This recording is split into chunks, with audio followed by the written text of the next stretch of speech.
Vem chegando para o palco Fábrica de Empreendedores, que a gente vai começar o nosso próximo conteúdo. Agora vamos falar sobre branding para startups, o poder das comunidades digitais. E para conversar com a gente, eu quero convidar ao palco Roldão Barros. Uma salva de palmas. Obrigado. Oi, pessoal. Eu já trouxe minha água, porque a chance de eu ficar com a garganta seca é altíssima, tá? Então, bora. Bom, o passador, vocês não me dão. Obrigado. Beleza, a gente vai falar de branding para startups, né? E, no meu ponto de vista, comunidade digital tem tudo a ver com esse assunto, né? Antes da gente começar esse papo, eu vou me apresentar do porquê que eu estou falando de branding para startups, né? Bom, eu me chamo Roldão, é nome mesmo, não é meme, sobrenome, nem nada assim. Eu sou gestor de comunidades lá no Hub Goiás, aquele espaço que o palestrante anterior tinha falado. Trabalho para o Porto Digital. Trabalhei muito tempo na PUC Goiás, antes de ir para a carreira de inovação. E na Remix, que é um estúdio de branding, o último estúdio de branding que eu passei, é por isso que eu falo tanto de branding também. Sou líder inovativa 2024 em Goiás, né, então estou imerso nesse ecossistema de startups lá no estado. Sou líder fundador da comunidade criativa, e essa é a primeira vez que a gente está falando dessa comunidade. É uma comunidade de inovação e impacto social voltado para a comunidade LGBT. E sou líder da Sintetizo em Goiânia, né? Host da Sintetizo em Goiânia, que é uma comunidade de apoio criativo. Mas o que é uma startup? Assim, todo mundo que está aqui já entende o que é uma startup? Bom, tem uma definição legal para isso, né? Que é justamente uma empresa emergente, inovadora, de base tecnológica e com menos de 10 anos. Tem que ser um negócio escalável, né? Então ele tem que conseguir crescer de forma rápida e tem que ser replicável. Tem que ser, né, o mesmo modelo tem que ser replicado em diversos lugares, onde ele estiver. Alguns exemplos disso é a Meliva, em Goiás. Eu quis trazer uma startup goiana, né, puxando sardinha para o meu estado, mas é uma solução de inteligência artificial que trabalha com criação de conteúdo. Então, vai ajudar quem tem um negócio, pequeno, geralmente, a conseguir criar conteúdos com mais facilidade. Mas a gente também tem, por exemplo, a InDrive. Não sei se todos vocês conhecem a InDrive. É um concorrente do Uber e da 99, aqui no Brasil, né? Não está só no Brasil, está em diversos países também. Daí a questão da escala e da replicabilidade, né? Mas ela trabalha com mobilidade urbana com um ponto de vista diferente. Então, eles trabalham com essa questão de ser o melhor preço de acordo com o motorista e de acordo com a pessoa que está pedindo a viagem, com o cliente. E aí, isso fala muito sobre branding também. Por isso que eu quis trazer esse exemplo, né, para vocês. E o que é branding? Branding é uma palavra que não tem tradução para português, né? Se tivesse, seria uma coisa como marcando, né? Então, é a marca no gerúndio, uma marca em ação, mas faz sentido em qualquer idioma. E marca é a percepção que o outro tem do que a gente vende, que qualquer pessoa vende. Você tem a sua marca pessoal, tem a marca do seu negócio, o Sebrae tem a marca dele. Então, quando a gente fala de fazer relacionamento, de trabalhar em conjunto, a gente está falando de marca, a gente está falando de branding o tempo todo. No caso, branding vai ser essa tentativa de guiar o outro no que ele vai pensar e dizer sobre a gente, no caso, a marca que a gente vai deixar na vida das pessoas. Um exemplo disso, recentemente, é o Itaú, que mudou de marca, mudou de cor, né, de azul para laranja, e a questão da Madonna, né, que vai estar agora em maio no Rio de Janeiro, no show gratuito, em Copacabana, está mobilizando gente. Saiu notícia esses dias de gente de Portugal e da França vindo para o Rio de Janeiro só para conseguir assistir. E a marca do Itaú, né, que não vende música, não trabalha com música, está ali implícito o tempo todo. Mas, e aí, né? Eu sou uma empresa de base tecnológica, eu sou uma startup. Eu não sou o Itaú, um banco, né, um dos maiores bancos da América Latina inteira. Não tenho esse dinheiro todo para trabalhar a marca. O que eu faço? Tem um autor que eu gosto muito, que é o Brian Collins, que já teve, inclusive, no Web Summit do Rio, que fala que toda marca acontece no encontro do que é familiar e do que é surpreendente. Né? Então, branding vai trabalhar justamente essa conexão. É um conjunto de estratégias direcionando e direcionamentos, né, que ajudam uma startup a ser, de fato, uma marca na vida das pessoas. Lembra disso, o encontro do que é familiar com o que é surpreendente. E quando a gente fala de startup, de tecnologia, tem um pontinho a mais que diferencia esse tipo de empresa de uma empresa que vende roupa, por exemplo, de uma empresa que trabalha com transportes de uma forma convencional, por exemplo, os taxistas. E o que é isso? É a DT, a Disposição para Tecnologia. A DT, gente, é um conceito que ele está com todo mundo tem um nível de DT, alguns mais, outros menos, e significa que a gente pode estar mais propenso a usar algo tecnológico ou menos propenso. A gente pode aceitar melhor essa tecnologia nova ou aceitar menos. E eu vou passar rapidamente isso aqui, mas a DT ela pode ser multifacetada. O que é isso?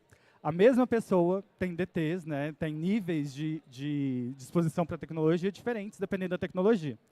Eu posso ter aceitado melhor um caixa eletrônico, por exemplo, e ter sido resistente ao Uber quando ele chegou. Né? Isso tudo é tecnologia, tudo é DT. Beleza.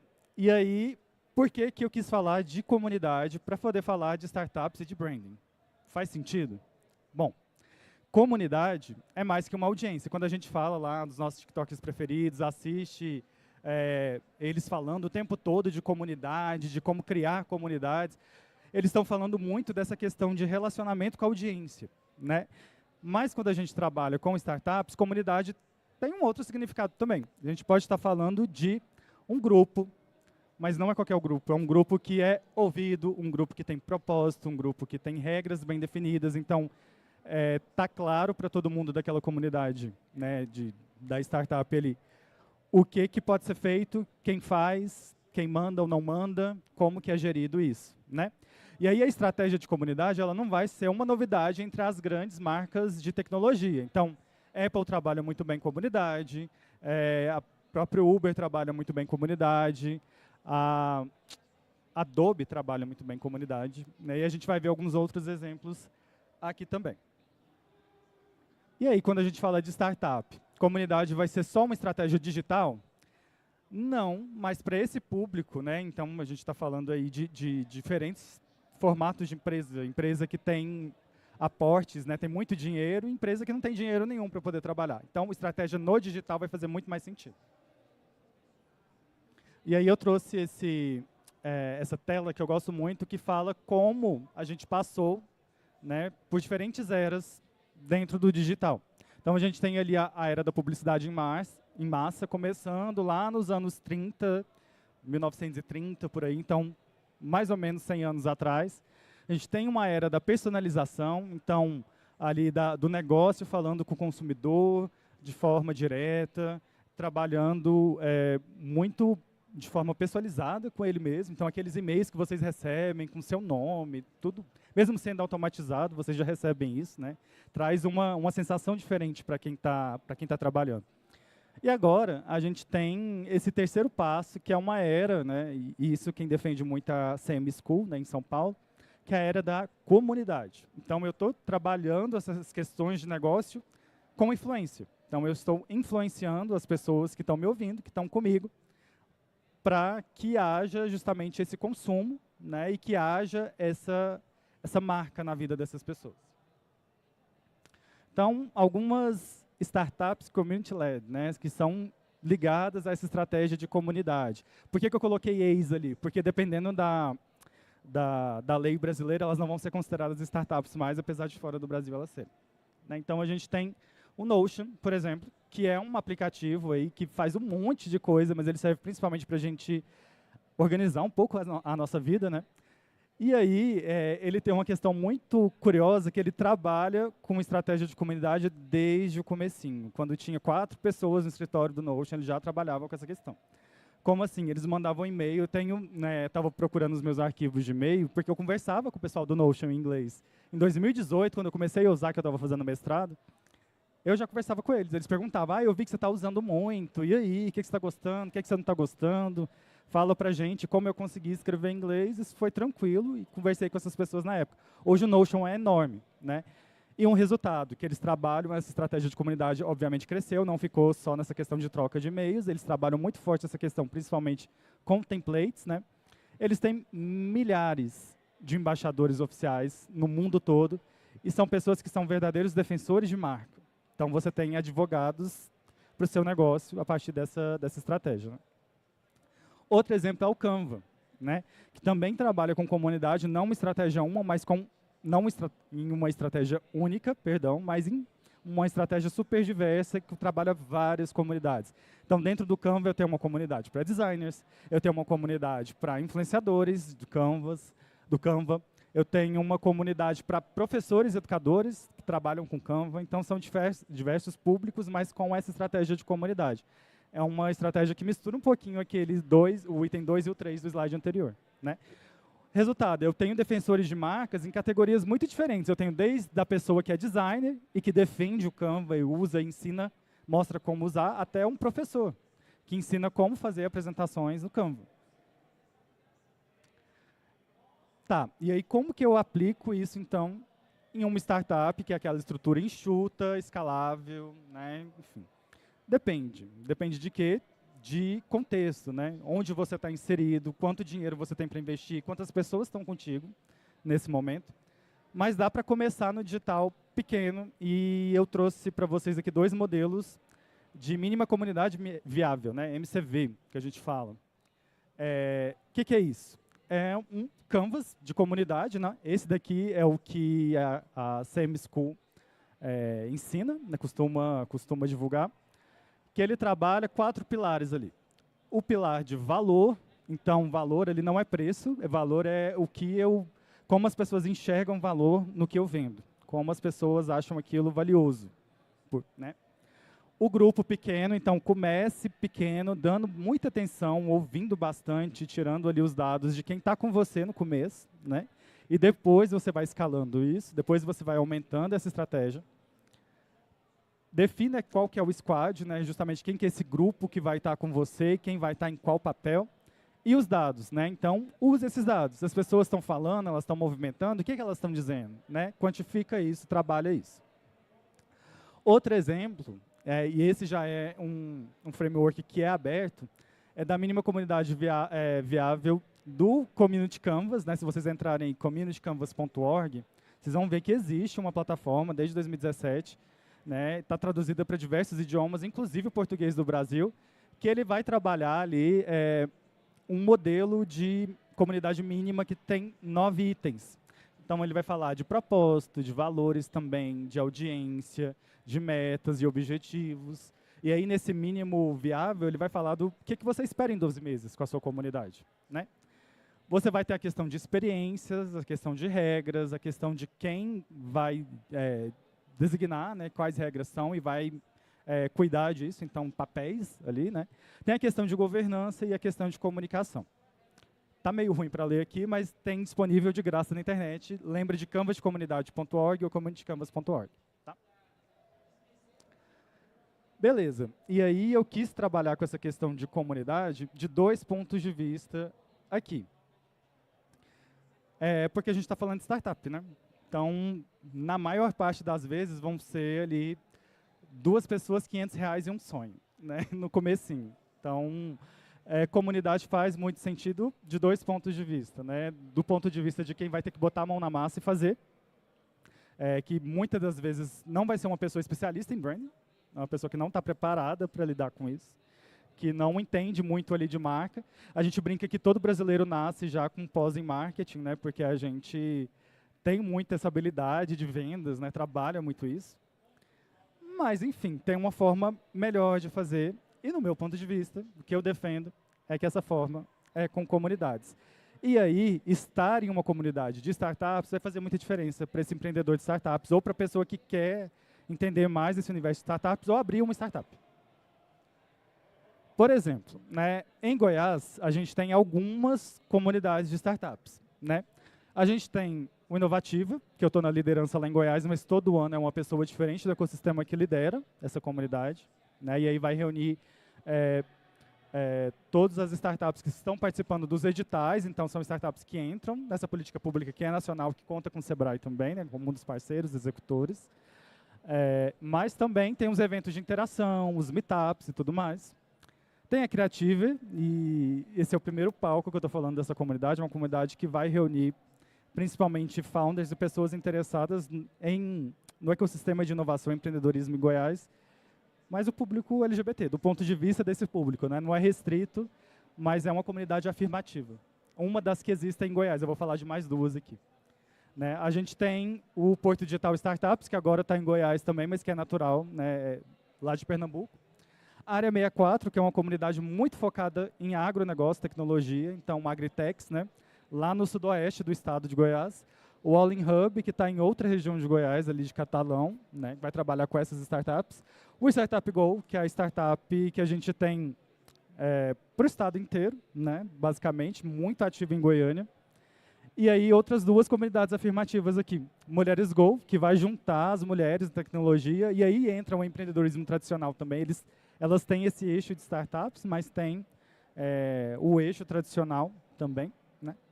A gente tem a Black Stars, que é uma comunidade super legal, que trabalha a questão do empreendedorismo, da inovação, da tecnologia para pessoas pretas, pessoas negras. Então, vai trabalhar, tem vários eventos. A Black Stars esteve aqui na Campus Party de Brasília também. Vai estar na Campus Party de Goiás, provavelmente na Campus Party Nacional também. Então, são essas comunidades, né? São alguns exemplos das comunidades de startups que a gente tem em Goiás, mas a gente tem outras aqui no Distrito Federal, a gente tem outras praticamente em todos os estados nacionais, né? Todos os estados do Brasil. A Amapá mesmo teve o Startup 20, estava cheio de comunidades lá. Né? Então, o norte do Brasil também, centro-oeste do Brasil. Enfim. E recomendações. Né, eu tenho algumas, né, além de estar nessas comunidades, participar desses eventos, participar de meetups, né, tá ativamente trocando ideia com essas pessoas, eu recomendo algumas leituras também. Né. E aí, em algumas comunidades, a gente faz, inclusive, leitura em grupo desses livros, né, e de outros livros também sobre empreendedorismo. Esses daqui são muito focados em marca. Então, a gente vai ter o Tribos do Seth Godin, né, que vai falar justamente de como esse movimento de comunidade ele acontece. Né, é um estudo que não vai falar tanto do Brasil, mas é uma questão muito mais global. Né. É um livro super pequenininho, super fácil de ler. A gente tem o Comece pelo Porquê, que é um livro que nasceu em um TED Talks e depois ele virou livro. Né. Então, o Simon Sinek vai trabalhar justamente essa questão de como a gente inicia a conversa pelo valor das coisas, não pelo preço, né, e não pelo produto. Mas por que aquilo é importante? Né? Então, a gente começa pelo porquê e depois vai para o como, né, e depois vai para as aplicações. E o Herói Fora da Lei é um livro que ele é mais teórico e ele é muito focado em personas. Eu não sei se vocês já ouviram falar de persona alguma vez na vida. Tem muita gente falando sobre isso, aí vão trabalhar persona desde psicologia, porque realmente é um conceito que nasceu na psicologia, na psicanálise, e vai trazer isso para tarô, para criatividade, mas tem como trazer isso para negócio também, e esse livro faz isso. A gente tem 12 arquétipos aqui, né, que trabalham essa questão de como marcas podem ser percebidas e como a gente pode construir ativamente essa percepção de marca. Então, O Herói Fora da Lei é de 2 autoras, é o único livro de 2 mulheres que está aqui nessa lista. Outra recomendação super legal, principalmente para quem não entende tanto de marca e não quer ficar lendo tanta coisa, precisa de aplicações mais rápidas, é ir para o digital. Né? Então, além de participar das comunidades da sua região e das comunidades nacionais, você pode também seguir pessoas que são interessantes para falar de marca. Então, a Guta, né, do Purple Metrics, lá no TikTok, ela vai falar muito de marketing, de branding para startups, porque ela tem uma startup de branding. É uma startup que ajuda a medir branding, que é uma coisa tão impalpável, né, tão pouco objetiva. Assim. Então, a Guta é super legal, tem uma linguagem fácil, ela faz aqueles vídeos longos que o pessoal estava falando aqui, então ela faz vídeos de 10 minutos, 3 minutos, tranquilamente. E a gente tem o Galileu também, Galileu Nogueira, que ele vai falar de branding mesmo, aí, muito do ponto de vista de quem está com a mão na massa ali, de quem está trabalhando estratégia de branding. Então, as pessoas que estão dentro dos escritórios, dentro das agências. Então, a gente tem esses dois lados aí, tanto da Guta, que está ali no mão na massa, do ponto de vista de empreendedor, né, de startup, e o Galileu, que está com a mão na massa do ponto de vista de escritório de branding, de quem está desenhando essa marca. Bom, é isso, eu deixei um tempinho para perguntas, caso elas existam, tá? Fiquem à vontade. Esse daqui são os arrobas, né? Caso vocês queiram me seguir. Roldão Barros, eu tô logo ali em Goiânia. Oi, oi. E a Seja Creative, que abriu o Instagram hoje. Obrigado, gente. Uma salva de palmas. Temos perguntas, curiosidades, contribuições. Tudo bem? Eu faço parte, eu quero saber se isso é uma comunidade. A minha dúvida é essa. A gente fez um trabalho todo de pensamento visual e hoje a gente chama de comunidade, uma comunidade de aprendizagem, e a gente paga, né, para estar na comunidade, e a gente tem leituras coletivas, desafios visuais, a gente tem que fazer apresentações, e é meio que terapêutico e curativo mesmo a gente estando aprendendo em pares. Entra nisso aí, do conceito de comunidade? Entra. Vamos lá, né? O que é uma comunidade? É um grupo organizado onde você entende papéis, né? Então você sabe quem é o líder, ou se existem líderes, né? Se essa liderança, por exemplo, ela é coletiva, né? Todo mundo lidera um pouco ou não. Se tem uma instituição por trás ou não. Se é aberto ou fechado, então se é só pegar um link e entrar, ou se tem uma barreira, né? Se eu falo, por exemplo, todo mundo que se apresenta, que entra é obrigado a se apresentar. Então, cada grupo vai ter ali suas regras, né? É uma comunidade, né? A gente tem diversas formas de definir uma comunidade. Comunidade de startup, comunidade de empreendedores, vai ter um pouquinho de diferença, assim, porque a gente geralmente não está falando de estruturas tão rígidas. Então, eu não tenho uma instituição por trás. Geralmente, essas comunidades de startups, elas são gratuitas também, então você consegue entrar. Elas são abertas também, geralmente. Tem comunidades de startups que são fechadas, por exemplo, no Hub Goiás, onde eu trabalho, a gente tem uma comunidade de startups, mas está lá dentro quem participa dos nossos editais e quem está no nosso coworking. Quem não faz parte desse grupo não está lá dentro, né? Às vezes. Então, eu penso que da empresa que existia para vender esse trabalho, gerou, né, essa comunidade, e ela agora, na minha visão, então ela virou um negócio também. Virou, isso. Tem a comunidade como negócio também, né? Todas essas comunidades que eu apresentei aqui, elas são comunidades de voluntários. São pessoas reunidas, e aí essa parte terapêutica mesmo que você falou também acontece com a gente, né? Então, os empreendedores, inclusive tem uma comunidade que eu não citei, que ela está nascendo agora, renascendo, que é de empreendedores sociais, por exemplo. Então, eles falam do dia a dia deles, as dificuldades, se ajudam, fazem match, né, como se fosse um Tinder mais de empreendedores ali dentro. Então, é bem legal. Comunidade é isso aí, é construir junto, um grupo de pessoas construindo junto alguma coisa. Oi, muito esclarecedor sua abordagem. E você falou de valor, né, o valor subjetivo. E o valor financeiro, como acontece nas comunidades? Se acontece. Uhum. Nas de comunidades, eu nunca vi uma ação que não fosse um evento cobrado, né? Mas a gente tem comunidade como negócio, né? Igual ela acabou de falar. Então, existe, sim. Né? A gente tem várias estratégias de comunidade por aí, grupos desde grupos de leitura até grupos de empreendedores reunidos, grupos de networking, que funcionam, é muito comum em Goiânia, por exemplo, de onde eu venho, né? Grupos que você paga ali uma taxa simbólica, R$30, R$20 que seja, mas vocês se conectam, né? A gente tem comunidade como negócio, por exemplo, tem uma startup em São Paulo que faz jantares às cegas. Você paga, né, para poder se reunir com pessoas que você não conhece. E aí de lá são gerados negócios e outras coisas, né? Então tem várias formas de trabalhar a comunidade como negócio também. E esses canvas que eu mostrei, eles ajudam muito nesse desenho, né, de negócio também. Eu tenho uma pergunta, Roldão. Sim. Temos modelos de comunidades internas e externas, né, a organização. E para as startups, negócios inovadores que estão começando, qual que é o momento ideal de se começar uma comunidade interna ou uma comunidade externa? Boa, Mona. Eu não sei se tem regra, nunca vi nada sobre isso, mas o que eu, Roldão, penso, né?